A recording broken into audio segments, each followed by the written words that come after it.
La Zona Cero.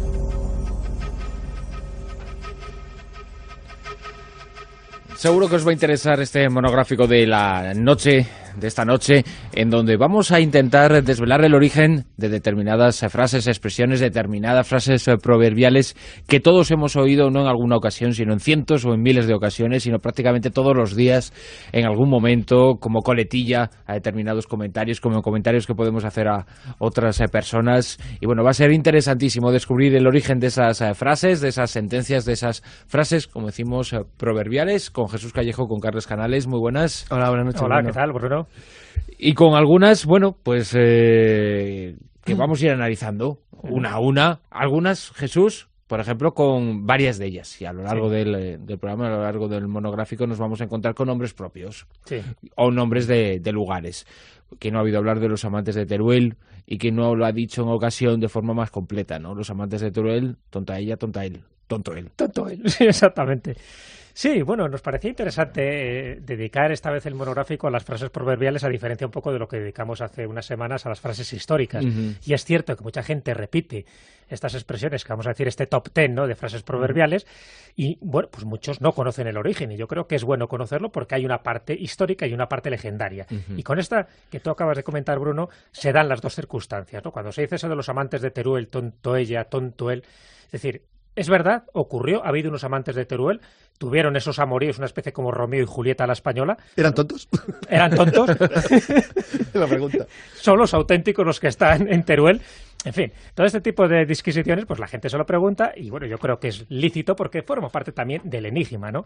Y bueno, pues la conclusión es que sí, que existieron dos amantes que tuvieron unos amoríos, más bien no tuvieron esos amoríos y por eso les llevaron a la muerte, ¿no?, prematura, tanto a uno como a otro, pero esas momias que se encontraron y que todavía se pueden ver y que están en el mausoleo de los amantes, anteriormente las momias estaban en la capilla barroca de la iglesia de San Pedro, pues tienen toda una historia y tienen también una leyenda. La leyenda, lo que cuenta esta leyenda, dicen que lo remontan al siglo XIII, ahora diré por qué no son del siglo XIII sino del siglo XIV, pero bueno, básicamente lo que cuentan es que a principios del siglo XIII vivía en la ciudad de Teruel Juan Diego de Marcilla e Isabel de Segura, que es como se llamaban estos dos tortolitos. Bueno, pues hay una temprana amistad que poco a poco pues se convierte en amor, pero mira tú por dónde, el chico es rechazado por la familia de ella, de Isabel. ¿Por qué? Sencillamente porque era un pobre, no sabía dónde, no podía caerse muerto prácticamente en ninguna parte, no querían que tuviera un marido tan zarrapastroso y bueno, pues el pretendiente lo que dice a los padres de ella, de la novia, es que le den 5 años de plazo para él hacerse un hombre de fortuna y poder pedir la mano de su hija, pedir la mano de Isabel. En eso queda, pero los padres, una vez que este mozuelo se va, y se va, parece, dice la leyenda, como soldado a sueldo, en fin, un mercenario, en las compañías del rey Moro de Valencia para hacer más dinero cuanto antes, pues en el momento que se larga, casan a la chica, a Isabel, le casan con un hermano del señor del Barracín, y el hecho es que cuando al cabo de esos 5 años regresa Juan Diego, pues ve que su amada está casada.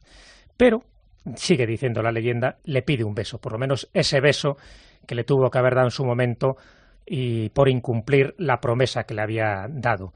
Y ella, muy digna, o tal vez por el que dirán, le niega ese beso. Entonces dice la leyenda que el joven despechado muere en ese momento de dolor.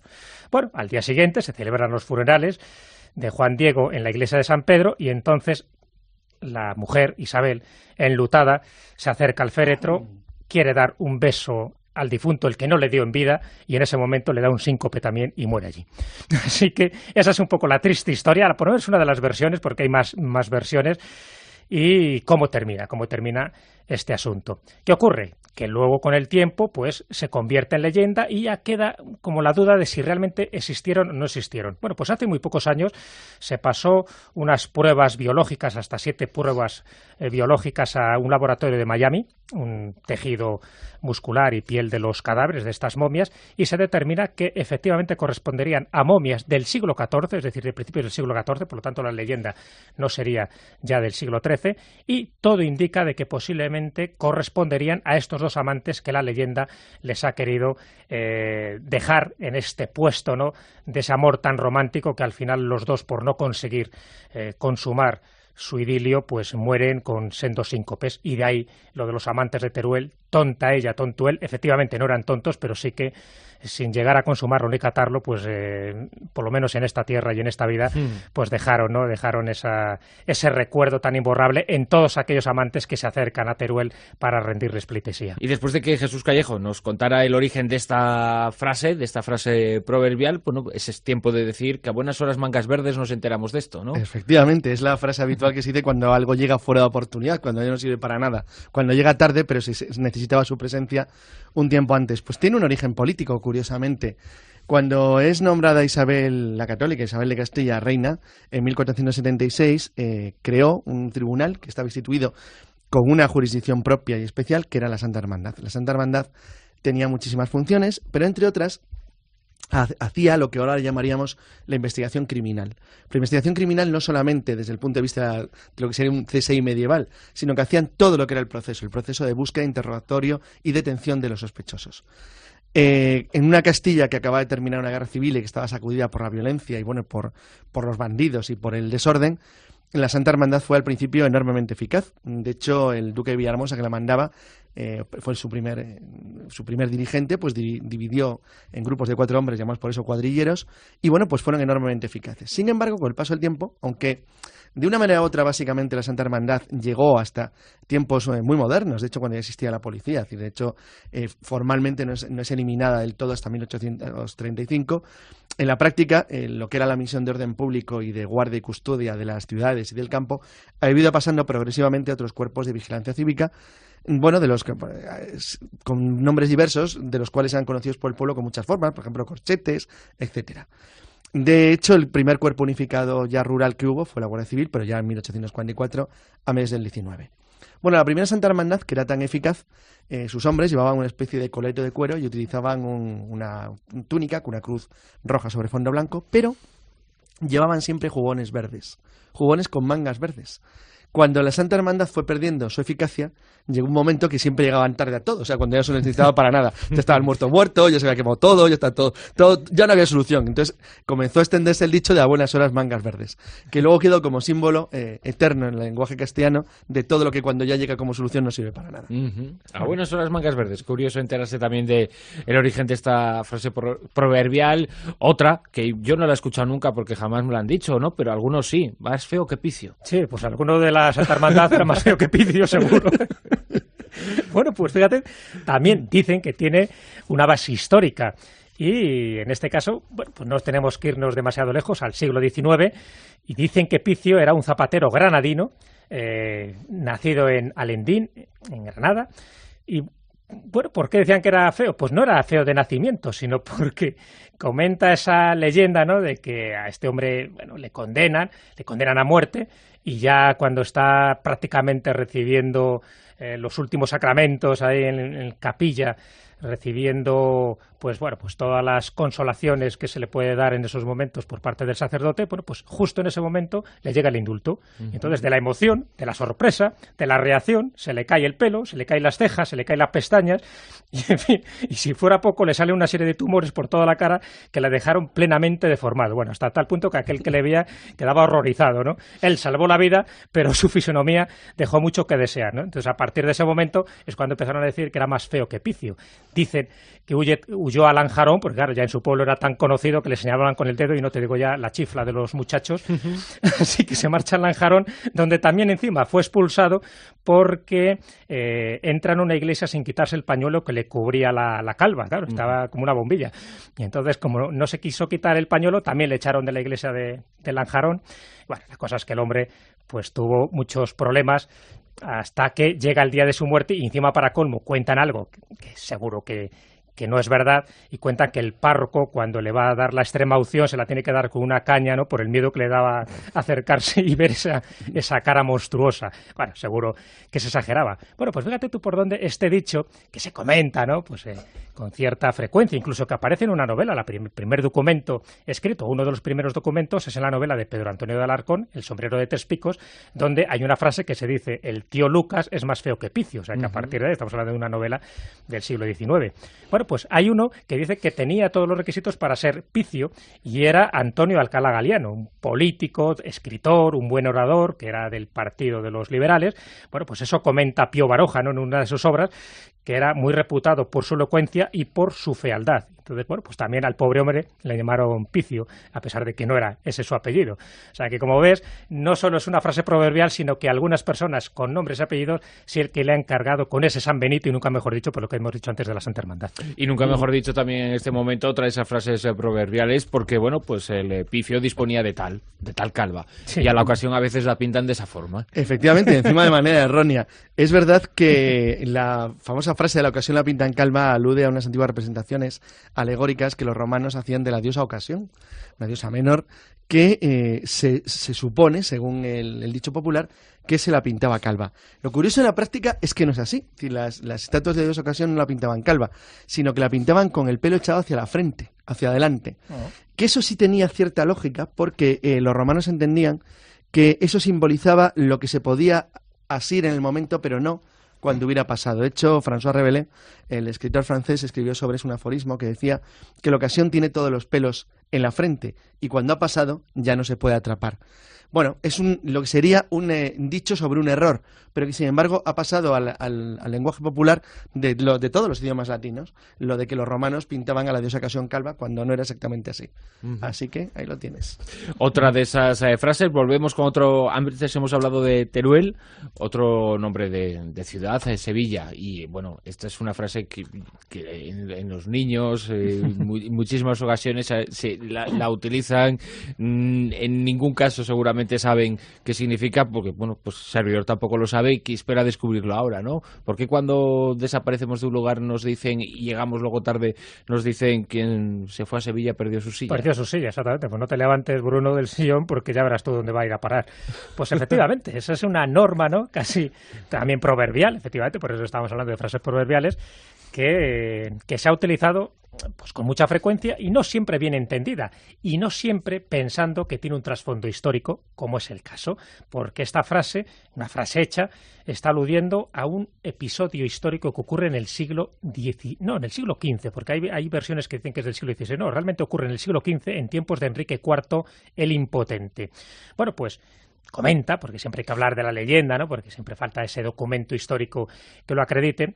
Comentan que siendo Alonso de Fonseca el arzobispo de Sevilla en aquel momento, bueno, pues su sobrino es nombrado arzobispo de Santiago de Compostela, y en aquella época el reino galaico, pues en fin, era como muy revuelto, ¿no?, con ciertas represalias por parte de las autoridades civiles, incluso las religiosas quedaban en entredicho un poco por circunstancias que se estaban dando, y el hecho es que este hombre, el sobrino de Alonso de Fonseca, que era el arzobispo de Sevilla, pues le dice o hace una especie de pacto con su tío para que vaya, como persona avezada, ¿no?, en los asuntos eclesiásticos, que vaya durante un tiempo a Santiago de Compostela, que pacifique aquello y luego pues ya irá él, ¿no? Efectivamente, entonces el sobrino se queda en ese momento como arzobispo de Sevilla, mientras su tío pues va a intentar poner orden, como efectivamente pone orden no solo en Santiago de Compostela, sino en todo Galicia. Bueno, pues cuando quiere regresar a su feudo eclesiástico, el tío se encuentra con que su sobrino se niega, que dice que no, que le ha cogido cariño a la silla hispalense y que ni por la buena ni por las malas. Se queda pues bastante petrificado Alonso de Fonseca, que esta reacción tan anómala, ¿no?, por parte de su sobrino, algo vería ahí en Sevilla para no marcharse, hasta el punto de que tiene que mediar el Papa, tiene que mediar también el rey Enrique IV, y tiene que ahorcar a unos cuantos partidarios de su sobrino para que por fin le deje la silla del arzobispado de Sevilla, porque no se iba ni a tiros, y nunca mejor dicho también en este caso. Y mañana será otro día. Efectivamente. Y realmente, no, perdona Bruno, y realmente fíjate, la frase original, la expresión popular, es quien se fue de Sevilla, perdió su silla. Y sin embargo, lo que ha perdurado ahora es el que se fue a Sevilla. Exacto, justo al revés, ¿no? Justo al revés. Son cosas seguramente de la tradición oral y de cómo se transforman, ¿no? Exactamente. Pues ese es el caso que vamos a contar con el Mañana es el otro día. Es verdad que Mañana es el otro día es una expresión no solamente en castellano, sino en un montón de idiomas occidentales, que lo que representa básicamente es la inestabilidad de las cosas humanas. Es decir, bueno, ¿qué se le va a hacer? Mañana es otro día, pues se podrá arreglar o mejorar. Sin embargo, el origen de la palabra está basado curiosamente en un dicho sobre la vagancia, realmente, o sobre la inutilidad. Es decir, sobre el, bueno, mañana es otro día porque es lo que tú te pretendes que tienes que hacer, pero que no lo vas a hacer tampoco al día siguiente. O sea, que lo vas a dejar de hacer una y otra vez. Porque tiene curiosamente su origen en un cuento muy antiguo, en el cual un tuerto... de hecho, el dicho decía al principio, mañana es otro día y verá el tuerto los espárragos. Porque era la leyenda o la historia de un tuerto que no conseguía ver bien y estaba buscando una noche, salió una noche a buscar espárragos. Por supuesto no los encontró. Entonces, como no conseguía verlos, pues bueno, se consueló a sí mismo diciendo, bueno, mañana será otro día. Al día siguiente, por supuesto, tampoco los iba a encontrar. Entonces, fíjate cómo una frase que era más larga se ha ido acortando y ha tenido un significado literalmente, rotundamente diferente al original, hasta el punto que lo que era simplemente la incapacidad para hacer una cosa una y otra vez se ha convertido poco más o menos que en un consuelo. Mañana será otro día. Por lo tanto, esa frase, uno se estaba acordando, ¿no? De que, en cierto modo, esta es una expresión que no hace más que reflejar, bueno, pues una realidad. Efectivamente. Y muy además al hilo de otra frase que no es proverbial, pero que bueno, que es conocidísima dentro de la literatura y que es muy aplicable, ¿no? Tanto esta como la otra al defecto español, ¿no? Vuelva usted mañana, pero el vuelva usted mañana tiene un trasfondo sociológico tremendo, que es el de la estructura burocrática incompetente. Se pueden unir las dos y entonces multiplicamos al cuadrado el significado. En realidad, ¿verdad? originariamente eran palabras relacionadas con la vagancia, luego cambió. No sé si hablando de esto o no, con la Iglesia hemos topado. Bueno, siempre topamos con la Iglesia. Sancho. Con la Iglesia hemos topado, Bruno. Bueno, pues la frase textual, o por lo menos la que se ha utilizado, es con la Iglesia hemos topado, amigo Sancho, y mira tú por dónde, esta frase no es tampoco la correcta. Porque, por una parte, está tomada efectivamente del Quijote de Cervantes, pero no se refiere a la Iglesia como institución, sino más bien a la Iglesia del pueblo, la Iglesia con minúsculas. Y no dice hemos topado, amigo Sancho, sino que realmente dice hemos dado, Sancho. Es decir, la frase textual... Se refiere al edificio, no a la institución. Edificio, para que veas, voy a citarlo textualmente, para que veas también cómo se transforman las cosas. Igual que hemos dicho hoy no se aplica desde luego al edificio, sino a la institución. Claro, ¿no? Exacto. ¿Por qué? Porque interesaba que fuera la institución o no el edificio. Pero fíjate, la frase textual dice, guió Don Quijote y habiendo andado como 200 pasos, dio con el bulto que hacía la sombra y vio una gran torre y luego conoció que el tal edificio no era el alcázar sino la iglesia principal del pueblo y dijo, con la iglesia hemos dado, Sancho. Con lo cual, ya has visto las dos anomalías que hay en esa frase, que da igual porque estas cosas las comentamos, porque hay que comentarlas por el origen de la frase proverbial, a pesar de que siempre se va a citar la que sería técnicamente incorrecta, ¿no? Que con la iglesia hemos topado, amigo Sancho. Pero bueno, es curioso cómo muchas veces con habilidades manipuladoras se cambia un poco el contexto para darle otra función. Entonces, claro, queda mucho mejor decir a la Iglesia como institución que no a la iglesia de un pueblecito con el que se va encontrando Sancho Panza y Don Quijote. Así es. Otra de esas frases, para ti, la perra gorda. Efectivamente, esta tiene una historia curiosa. Cuando cae Isabel II, el gobierno, en 1868, el gobierno provisional, antes de la restauración de la monarquía en la figura de Amadeo I de Saboya, pues emitió una serie de monedas, unas monedas nuevas, que, bueno, las que había hecho en el sentido de que el diseño cambiaba al quitar la imagen clásica de la reina Isabel II, pues cambiaron el diseñito y, en concreto, las de 5 y 10 céntimos, bueno, pues recibieron un nombre muy curioso, y es que en el reverso llevaban a un león rampante que sostenía el escudo de España, pero un león realmente tan chuchurrío y tan mal definido que la gente le llamaba las perras. Entonces, las perras porque decían que no podía ser un león ni de casualidad. Entonces había dos tipos de perras, la perra gorda, es decir, la de 10 céntimos, y la chica, la de 5. Entonces, bueno, fue la expresión popular de, ¿sabéis qué significa? Para ti la perra gorda es lo que tú estás dispuesto a hacer para que alguien deje de darte la vara cuando está empeñado en mantener algo en una discusión y tú ya no quieres aguantar su insistencia y dices, venga, para ti la perra gorda. Bueno, pues era lo que se supone que estabas tú dispuesto a dejar dispuesto a dar con tal de dejar de aguantar a una persona. Entonces le daban la perra gorda, la moneda de 10 céntimos. Qué forma de degradar a un león. Exacto, la perra gorda. Que algunos se lo... La perra gorda y la chica, porque era lo mismo.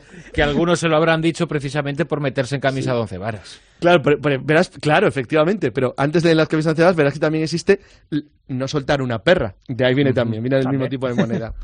Y lo de la camisa de 11 varas es muchísimo más complicado, porque la camisa de 11 varas tiene una tradición medieval que dice que, bueno, que fíjate que se basa en las ceremonias de adopción. Al parecer, una de las ceremonias consistía en que el padre del adoptante metía al hijo adoptado una manga muy holgada de una camisa de gran tamaño que se hacía al efecto y le sacaba la cabeza por el cuello de la camisa. Bueno, como el niño quedaba en brazos de los padres, el padre luego terminaba en su especie de acto simbólico dándole un beso en la frente, confirmando la recién adquirida paternidad, en este caso adoptiva. Bueno, pues todo esto se medía, es decir, el tamaño de las telas y de las varas, de las camisas y de las telas que las hacían, se medía con varas. La vara era una unidad de medida, no solo en España, sino con ligeras variantes en muchos lugares del mundo. Bueno, pues la alusión a las 11 varas es una forma de medir la camisa y actuaba en este caso como un adjetivo que definía que valía por muchas varas, es decir, que es algo, que es meterte en un lío muy complejo, es decir, en algo que es muy difícil de manejar. Por cierto, perfecto para Bruno, el meterse en camisa de 11 varas, porque es una de sus, fíjate, 11 varas equivaldría aproximadamente a 9 metros, con lo cual sería meterte una camisa muy grande, muy compleja. 11 varas es poco. Sería unos 9 metros, de la que es difícil salir. Entonces, bueno, por meterte en un lío, pues es eso. En algún otro lío, ¿no? Pero y a vosotros, ahora que decís cuál mes pueden atribuir a mí, ¿cuántas veces nos habrán es que dicho? Tú eres perfecto para meterte en cosas que no te importan, que es un lío, sabes que después no puedes salir. Entonces, tú siempre estás en el caos. Entonces, bueno, pues tú te metes en camisa de 11 varas permanentemente. Si es que tenéis más cuento que Calleja. Sí, es verdad. Pues fíjate, que si no me lo ha dicho a veces a mí eso. Ya imagino. Dice, lo tuyo es Callejo, Calleja. Digo, no, Callejo. Dice, o sea, que entonces no tienes más cuento que Calleja, sino que Callejo, efectivamente. Bueno, pues es verdad, es una frase que se ha repetido, a mí me la han dicho con ocasión de mi apellido, pero que hacía alusión a un personaje real que existió, que era Saturnino Calleja Fernández, que él crea una editorial, bueno, tenía tradición ya familiar, lo era de su padre, pero él crea una editorial fundada en el año 1885 y su fama se debe sobre todo a la publicación de cuentos infantiles, ¿no? Los más célebres de su época. Bueno, pues si ahora conocemos muchos de los cuentos de los hermanos Grimm o de Andersen, por ejemplo, de las Mil y una noches, realmente es porque este hombre, Saturnino Calleja, pues lo publicó en su colección. Pero tenía una pequeña manía, y esa pequeña manía es que Saturnino Calleja lo cambiaba todo. El soldadito de plomo, que sale del cuarto de los juguetes, pues lo hace siempre por devoción a la Virgen del Pilar, cosa que no tiene nada que ver con la historia real, ¿no? O, por ejemplo, dentro de esas licencias, ¿no?, que se tomaba no solo Saturnino Calleja, sino también sus herederos, pues era cambiar los finales, o cambiar los títulos, ni más ni menos. Hansel y Gretel fueron Juanito y Margarita. Y el barón de Munchausen, por ejemplo, pasó a ser el barón de la castaña. ¿Por qué? Porque le dio la gana, vamos. Fíjate, la expresión esa que se utiliza muchísimo de cuando terminan todos los cuentos y fueron felices y comieron perdices y a mí no me dieron porque no quisieron, se lo inventa Saturnino Calleja para concluir los cuentos así.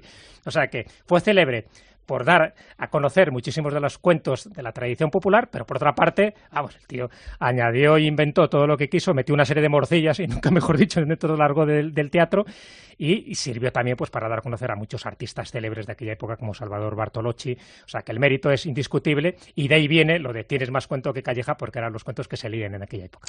Pues ha sido un placer, desde luego, repasar estas frases proverbiales. Hemos hecho 10, hay cientos, y bueno, para despedirse se me está ocurriendo una, estaba buscando alguna, ¿no?, entre las que tenemos aquí apuntadas, que a mí siempre me ha irritado muchísimo, porque nunca he entendido qué puede significar eso de buscarle los 3 pies a un gato, ¿no? Porque los tiene, ¿no? Tiene 3 y tiene 4. Claro, y un rabo. Claro. No entremos en detalle.